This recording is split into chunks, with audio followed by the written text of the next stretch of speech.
மணத்தக்காளி கீரை செடி பெரிய செடியாக இருக்குது. இதுதான் இப்போ கீரை பறிச்சிட்ருக்கேன். இதில் தான் வந்து இவ்வளோ பறிச்சிருக்கேன். இதெல்லாம் சேர்த்து பருப்பு மாதிரி போட்டு கூட்டு மாதிரி போகிறேன். ஏன்னா ரொம்ப எனக்கு வந்து சளி பிடிச்சிருக்கு, மூக்கில் தண்ணி விழுகுது. இந்த மாதிரி பிரச்சனைக்கு ரொம்ப ரொம்ப ஒரு தீர்வாக இருக்கும் இந்த மணத்தக்காளி கீரை. இதில் தான் இன்றைக்கி வந்து சமையல் பண்ண போகிறேன். துவரம் பருப்பு போட்டு கூட்டிச்சா டேஸ்ட் நல்லாயிருக்கும். இவ்வளோ கீரை பறிச்சிட்டா இன்னும் இந்த குறைக்கீரையும் பறிக்கணும். இது ஒரு செடி தான் இவ்வளோ பெருசாக முளைச்சிருக்கு. இந்த மாதிரி பிளாஸ்டிக் ட்ரம் தான் வச்சுருக்கேன். இந்த செடி மணத்தக்காளி கீரை பறிச்சிட்டேன். இப்போ வந்து பொன்னாங்கண்ணி கீரை பறிச்சிட்ருக்கேன். இவ்வளோ பொன்னாங்கண்ணி பறிச்சிருக்கேன், இன்னும் கொஞ்சம் பறிக்கணும். இது ஒரு பொன்னாங்கண்ணி கீரை. இது வந்து பச்சை பொன்னாங்கண்ணி சொல்லுவோம் பார்த்தீங்களா, குச்சி குச்சாக இருக்கும், இந்த மாதிரி இருக்கும், தெரியுதா? இது ஒரு பொன்னாங்கண்ணி. இது வந்து கீரைக்காரங்க வந்து இந்த தண்டோடு பறிச்சிட்டுவாங்க. நம்ம தண்டோடு தான் வெட்டி போடுவோம். நான் அந்த இலையை மட்டும் தான் பறிச்சிக்கிறேன். நுனி தண்டு வரைக்கும் இப்படி தான் வந்து கடையிலேருந்து கீரைக்காரங்க வந்து கொண்டுருவாங்க. நம்ம இந்த இலையை மட்டும் பிச்சு போடுவோம். நுனி வந்து வெட்ட முடிஞ்சால் அந்தளவுக்கு நல்லா கொழுந்தாக இருந்தால் வெட்டி போட்டுக்கலாம். இது ஒரு பொன்னாங்கண்ணி, சிவப்பு பொன்னாங்கண்ணின்னு இருக்குது. இது வந்து இது ஒரு பச்சை பொன்னாங்கண்ணி. இது வந்து குச்சி குச்சியாக இருக்கும் பார்த்தீங்களா இலலாம், அந்த பொன்னாங்கண்ணி, பச்சை பொன்னாங்கண்ணி. இந்த தண்டு வந்து கொஞ்சம் ரெட் கலரில் இருக்கும். இது ஒரு சிவப்பு பொன்னாங்கண்ணி. பொன்னாங்கண்ணிலே வந்து நிறைய வகை இருக்குது. இந்த தண்டு வந்து கொஞ்சம் டார்க் ரெட்டாக மாறிச்சுன்னா அது சிவப்பு பொன்னாங்கண்ணி.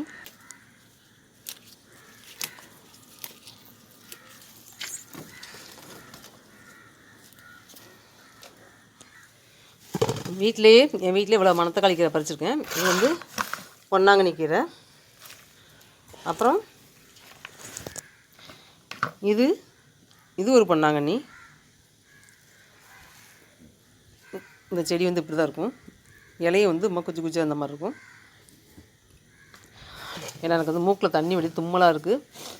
இந்த மாதிரி ப்ராப்ளம் வந்துட்டாலே எனக்கு வந்து இந்த மாதிரி நான் வீட்டில் இருக்கிற மணத்தக்காளி கீரை, இந்த பொன்னாங்கண்ணி இதெல்லாம் போட்டு பருப்பு போட்டு கூட்டு சாப்பிடுவேன். இது ஒரு 2 டைம் சாப்பிட்டா போதும், எனக்கு ஓரளவுக்கு கிளியர் ஆகிரும். அதுவும் இங்கே கேட்கலன்னா ஓமவல்லி, துளசியெல்லாம் போட்டு சாப்பிடுவேன், வேக வச்சு சாப்பிடுவேன். இப்போ இது வந்து எப்படி கூட்டுமா வைக்கலாங்கிறத பார்க்கலாம். ஃபஸ்ட்டு நல்லா தண்ணியில் வாஷ் பண்ணிவிட்டு பொடி பொடியாக கட் பண்ணிக்கணும். எல்லாம் சேர்த்து ஒன்றா சேர்த்து தான் கழுவ போகிறேன். மணத்தக்காளி சுத்தமாக கழுவி வச்சு இப்போ பொடி பொடியாக கட் பண்ணிக்கலாம். பொடி பொடியாக கட் பண்ணிக்கணும், அப்போ தான் நல்லா வதங்கும். நல்லா ஊற்றிக்கலாம். கடுகு, மணத்தக்காளி கீரையை போட்டுடலாம்.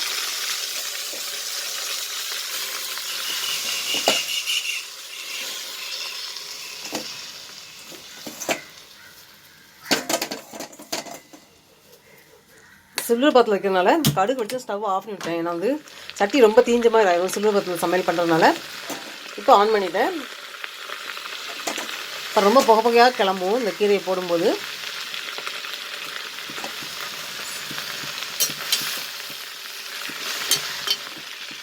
ரொம்ப வதக்க வேண்டாம், லைட்டாக ஒரு சுருளோன்னு தண்ணி ஊற்றி வேக வச்சிடலாம். ஏன்னா கீரையோட சத்துக்கு வந்து ரொம்ப வதக்கினா வேஸ்ட் ஆயிரும். எனக்கு இன்றைக்கி மணத்தக்காளி கீரை வைக்கிறதே எனக்கு வந்து மூக்கில் தண்ணி விழுது, தும்மலாக இருக்குது.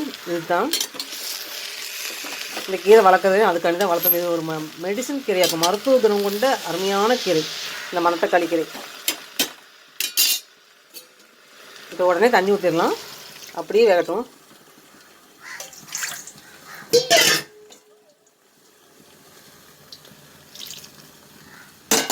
பொடியாக அரைஞ்சதுக்கப்புறம் வந்து கழுவலை, ஏன்னா சத்துக்கள்லாம் வீணாயிரும். அதனால் வெட்டுறதுக்கு முன்னாடி ஒரு 4 டைம் நல்லா சுத்தமாக வாஷ் பண்ணிடுச்சு.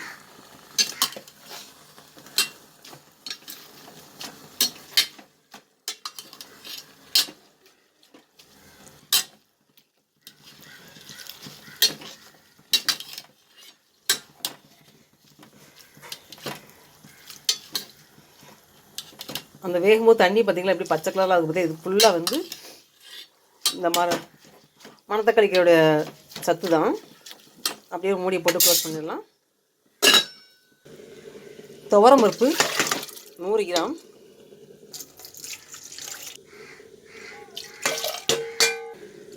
சின்ன வெங்காயம் ஒரு 75 கிராம் அளவுக்கு, 6 பச்சை மிளகாய், தக்காளி இந்த அளவுக்கு, ஒரு தக்காளி போட்டுக்கலாம், இல்லை 1.5 தக்காளி போட்டுக்கலாம். 1.5 தக்காளினா இதில் இதே சைஸுக்கு இன்னொரு 1/2 தக்காளி போட்டுக்கலாம்.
காய் இந்த அளவுக்கு கட்டி காயின் தான் இந்த பாக்ஸை பிடிச்சிருக்கேன். சீரகம், மஞ்சத்தூள் இந்த மாதிரி ஃபுல்லாக ஒரு வால் நிறைய அரைச்சி வச்சுருக்கேன். வீட்டில் உள்ள பொடி தான்.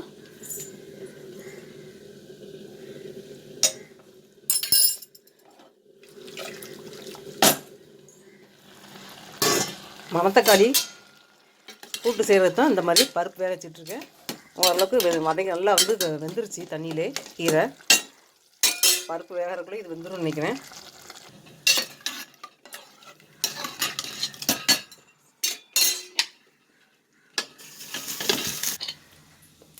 பருப்பு வந்துருச்சு.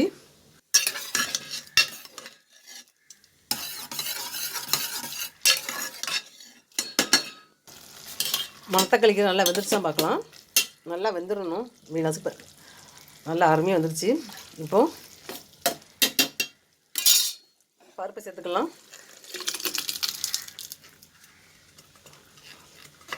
இப்படி துவரம் போட்டு மணத்தக்காளி கீரை போட்டு கீரை கூட்டு மாதிரி செஞ்சு பாருங்களேன். அவ்வளோ அருமையாக சாப்பிட பிசைஞ்சு சாப்பிடும்போது ரொம்ப நல்லாயிருக்கும். அது நமக்கு வந்து இந்த மாதிரி சளி பிரச்சனை இருக்கும்போது சாப்பிடும்பொழுது ரொம்ப ரொம்ப நல்லாயிருக்கும். இது கீரையும் பருப்பும் நல்லா மிக்ஸ் ஆகணும். அந்த பருப்போட டேஸ்ட்லாம் அந்த கீரையில் சேரணும். நமக்கு அந்த கீரை கசப்பாகவே தெரியாது. குழந்தைகள் வந்து பெரியவங்களே நல்லா சாப்பிடக்கூடிய அருமையான கீரைன்னு சொல்லலாம் இந்த மணத்தக்காளி கீரையை. உப்பு சேர்த்துடலாம்.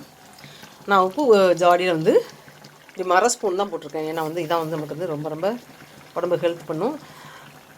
இதே சில்வர் ஸ்பூன் போட்டோம் வச்சுங்களேன், அப்படி துருப்பிடிச்ச மாதிரி உப்பில் போட்டாலே.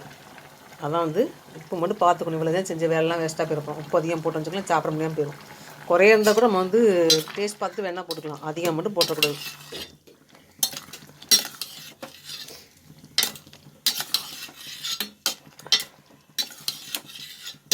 இப்போ இந்த கீரைக்கு நான் 6 மிளகாய் போட்டிருக்கேன். இப்போ டேஸ்ட் பார்த்தோம் வச்சுங்களேன், ரொம்ப சில மிளகாய் காரம் ரொம்ப அதிகமாக இருக்கும். அந்த மாதிரி டைம் வந்து நான் அந்த மிளகாய் போட்ட மிளகாயும் எடுத்துடுவேன். ஒரு 2-3 எடுத்து வச்சுக்கலாம். அந்த காரம் வந்து ரொம்ப சேராது. ஒவ்வொரு மிளகாய் காரமே இருக்காது. சில மிளகாய் வந்து கம்மியாக போட்டால் கூட பயங்கர காரமாக தெரியும்.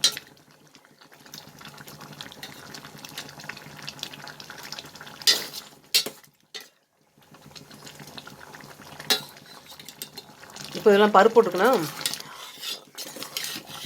இது கூட தேங்காய் ஒன்று சேர்ப்பேன். தேங்காய் வந்து குறை பண்ணி வச்சுக்கேன். இவ்வளோ தேங்காய் சேர்க்க முடியாது. அதில் வந்து ஒரு சில அளவுக்கு சேர்த்துப்பேன். பருப்பு போட்டுக்கலாம். தேங்காய் வந்து கொஞ்சம் கம்மியாக சேர்த்துக்கலாம். அப்படியே நல்லா மிக்ஸ் ஆகட்டும். நமக்கு சளி பிடிச்சிக்கும் போது, மூக்கில் தண்ணி விழும்போது, எந்த வேலையும் செய்ய பிடிக்காது. அந்த மாதிரி டைமில் உடம்புலாம் வலிச்சிட்டு பயங்கரமாக இருக்கும். அந்த மாதிரி டைமில் இந்த மாதிரி கீரை கூட்டு சிம்பிளாக வந்து செஞ்சுட்டோன்னா அப்படியே சாதத்தில் போட்டு பிசைஞ்சு சாப்பிட்றலாம். ஆனால் வந்து இதுக்கு சாதம் வந்து குலையக்கூடாது. நல்ல விதையாக இருக்கணும். இது வேறு எந்த கூட்டும் தேவைப்படாது. வேணும்னு நினைக்கிறவங்க அப்பளம் பொரிச்சிக்கலாம். அப்பளம் காம்பினேஷன் நல்லாயிருக்கும். இது தேங்காய் கொஞ்சம் சேர்த்துடலாம். தேங்காய் ஒரு சில அளவுக்கு சேர்த்தா போதும். தேங்காய் நிறைய போட்டால் பிடிக்குங்க, சாப்பிட்டுக்கலாம். இதில் பருப்பு போட்டுக்கலாம். தேங்காய் கொஞ்சம் கம்மியாக போட்டாலும் பரவாயில்ல. டேஸ்ட் நல்லா தான் இருக்கும்.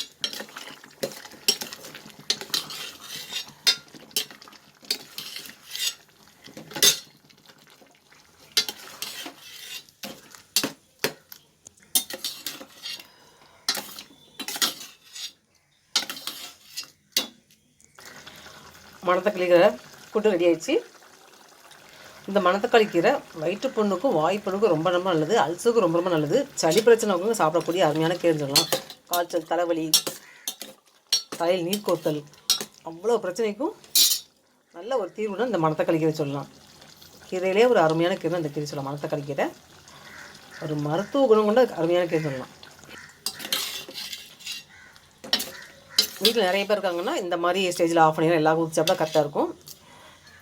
கொஞ்சம் இன்னும் திக்காக வேணும்னா இந்த கிரேவி பத்தை வந்து அப்படியே வத்த விட்டுடலாம். இன்னும் கொஞ்சம் கெட்டியாகும். அவ்வளோதான், செஞ்சு முடிச்சாச்சு. மணத்தக்காளி கீரை கூட்டு. துவரம் பருப்பு போட்டு செஞ்சால் அது ஒரு டேஸ்ட்டு, பாசிப்பருப்பு போட்டால் அது ஒரு டேஸ்ட். ஓகேவா? மணத்தக்காளி கீரை கூட்டு ரெடி ஆயிடுச்சு. பார்க்கலாமா?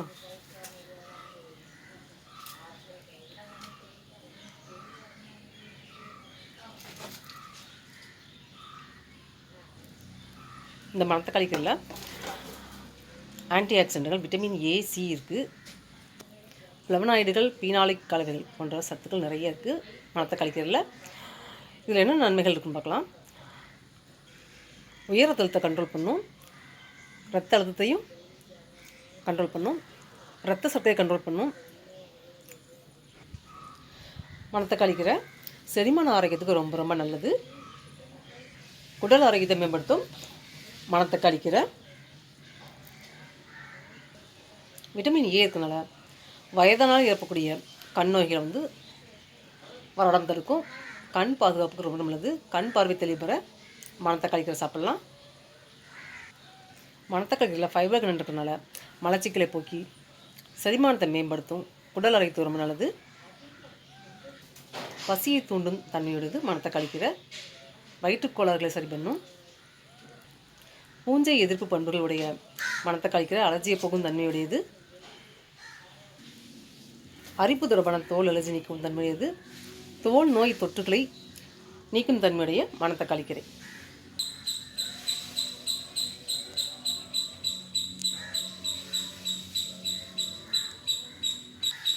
தோலின் நிறத்தை மேம்படுத்த உதவும் மணத்தக்காளி கீரை. காச நோயாளிகள் சாப்பிட வேண்டிய, அடிக்கடி சாப்பிட வேண்டிய அருமையான கீரைனா இந்த மணத்தக்காளி கீரை சொல்லலாம். கர்ப்பிணிகள், வயதானவர்கள் சாப்பிடக்கூடிய அருமையான கீரை மணத்தக்காளி கீரை. தூக்கம் வராதவங்க இந்த மணத்தக்காளி கீரையை சூப் செஞ்சோம் இந்த மாதிரி கூட்ட வச்சு செஞ்சு சாப்பிடும்போது அருமையான தூக்கத்தை வரவழைக்கும் தன்மையுடையது மணத்தக்காளி கீரை. இந்த மணத்தக்காளி கீரையை சாப்பிடும்போது சிறுநீர் பைக்கு ரொம்ப ரொம்ப வலிமையை கொடுக்கக்கூடியது. அதே மாதிரி சிறுநீர் தொற்றுக்களை நீக்கும் தன்மையுடையது இந்த மணத்தக்காளி கீரை. சிறுநீர் தொற்று உள்ளவங்க இந்த மணத்தக்காளி கீரையை சாப்பாட்டில் அடிக்கடி சாப்பிட்டு வரலாம். இரவில் தூக்கம் வராமல் தவிக்கிறீங்களா, இந்த மணத்தக்காளி கீரையை சாப்பாட்டில் வகையில் சாப்பிட்டு வரலாம்.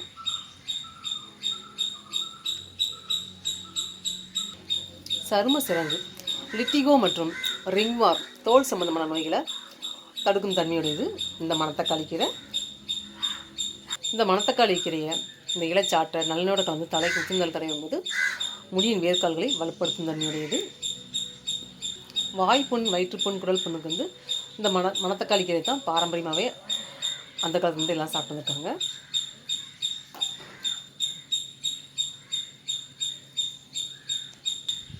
காய்ச்சல் மற்றும் குமட்டல், சளி மற்றும் சளி தொற்று போன்றவற்றை நீக்கும் தன்மையுடையது மணத்தக்காளி கீரை. மணத்தக்காளி கீரையை நம்ம சாப்பாட்டில் இவைகளை அடிக்கடி சாப்பிடும்போது தசை வலிமை வரும். அதே மாதிரி பார்வைத்திறன் மேம்படும். கர்ப்பிணிகள் சாப்பிடும்போது அவங்களுக்கு வந்து வாந்தி வர்ற மாதிரி ஒரு உணவு இருக்கும் பார்த்தீங்களா, அதை தடுத்து நிறுத்தும். செரிமானத்தையும் மேம்படுத்தும் மணத்தக்காளி கீரை. தொண்டை தொற்று, தொண்டைப்புண், வாய் தொற்று, சளி மற்றும் சளி தொற்று ஆகியவற்றை நீக்கும் தன்மையுடையது மணத்தக்காளி கீரை. புற்றுநோய் செல்களின் வளர்ச்சியை தடுத்து நிறுத்தக்கூடிய தன்மையுடையது இந்த மணத்தக்காளி கீரை. அதில் தான் கூட்டு மாதிரி செஞ்சுருக்கேன், பருப்பு போட்டு.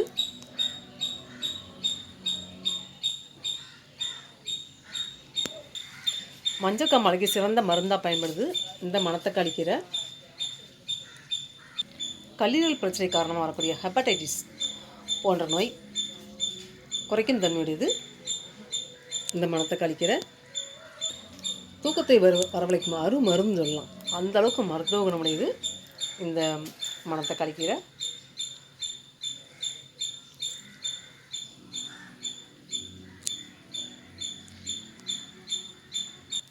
இதய ஆரோக்கியத்தை மேம்படுத்தும் மணத்தக்காளி கீரை. இந்த மணத்தக்காளி கீரையில் விட்டமின் சி இருக்கனால நோய் எதிர்ப்பு மண்டலத்தை வந்து மேம்படுத்தும், அதிக செய்யும். நோய் எதிர்ப்பு சக்தியை அதிக செய்யும் மணத்தக்காளி கீரை.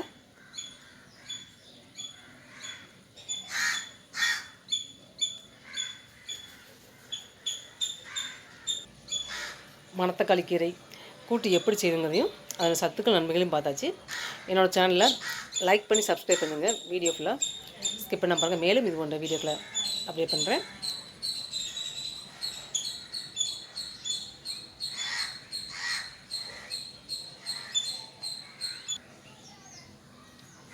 இது என்ன பார்த்தீங்களா, வாட்டர் ஆப்பிள், பன்னீர் ஆப்பிள்னு சொல்கிற வாட்டர் ஆப்பிள். இது இப்போ சீசன் நினைக்கிறேன். அவ்வளோ தித்திப்பாக இருக்கும். நீர்ச்சத்துடைய ஒரு பழம் சொல்லலாம். ஆனால் சாப்பிடும்போது நான் காலையில் சாப்பிட்டு பார்த்தேன், ஆப்பிள் மாதிரி தான் டேஸ்ட் இருந்தது. இது கேரளாவில் நிறைய வீட்டில் வந்து கொத்து கொத்தா அப்படி காய்ச்சி தொங்கும்.